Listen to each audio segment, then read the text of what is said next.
For the last 20 plus years of the internet, we've been used to SEO, which is search engine optimization. What you're starting to see now is GEO, generative engine optimization. The online experience, how we as users search for information, is fundamentally changing. Most consumers, reporters, and journalists and others are looking to AI tools more and more as their first touch point of the internet. It's therefore transforming the way that we as communications professionals need to be able to respond to that in terms of your communication strategy going forward. There's a lot of noise out there. What we're trying to do is be above that, be above the noise.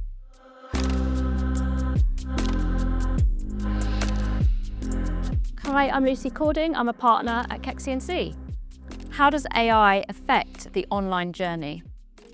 We know with generative engine optimization, there is a fundamental need to be able to think about how your content is structured.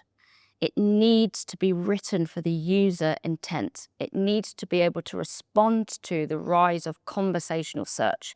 The way that we are now putting prompts into those platforms is more conversational. We're asking questions. So in response, your content, your website, that has to be structured for those searches, that user intent.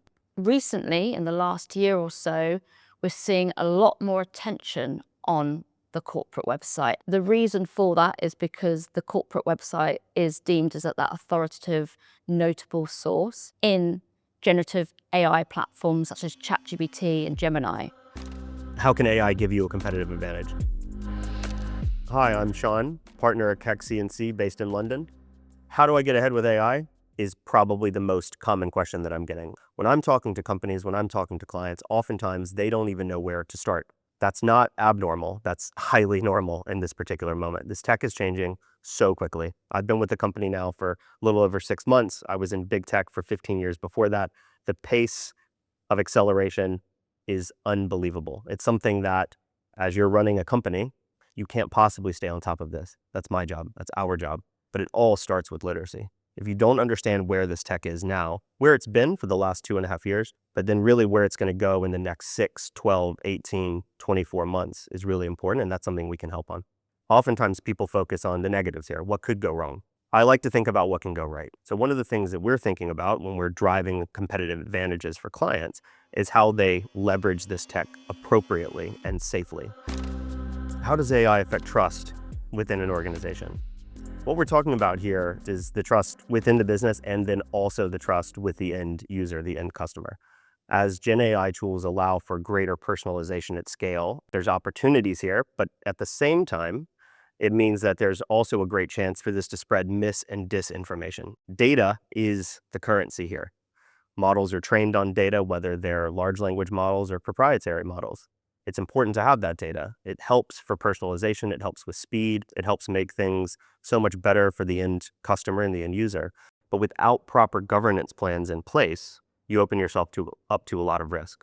That can manifest itself in a lot of different ways, including cybersecurity, but also more than that. And that's something that we are working on, really building out the right level of governance plans for clients. Here are 3 GEO trends to watch. It's about authority. Generative AI will be actively looking for authoritative sources. And so that is why you need to be able to be actively managing your presence on authoritative channels such as Wikipedia, YouTube, and Reddit. We as communications professionals will always need to approach Wikipedia with caution. We need to work compliantly with the Wikipedia community to make sure that the data, the content, the references about you is correct and accurate. YouTube is having a moment in terms of being a really authoritative source in those GenAI prompts. Yes, continue to build those videos, but make sure that you are optimizing them, not only for Google search results, but the results in those prompts, because that's a really easy piece of housekeeping that a lot of people get wrong. Reddit recently has joined up forces with large tech companies to make sure that they are being used to be able to train those AI models. Reddit is an absolute must in terms of your communication strategy going forward. One of the things that we're doing is making sure that corporate leaders of all shapes and sizes, all walks of life, can look at this tech for more than just a tech issue. It's much bigger than that. It's a boardroom issue. Comms needs to have a seat at the table. Governance and policy need to have a seat at the table as well, among others. For me, that's the most exciting challenge that we as communications professionals are really trying to grapple with, is being able to understand how our target audience is changing and then how we in turn are changing our strategies to be able to respond to that. It's okay to not know what's happening in the space. I want to tell you now, it's important that you know that's pretty normal. Our job is to take you from where you are and move you to where you want to be.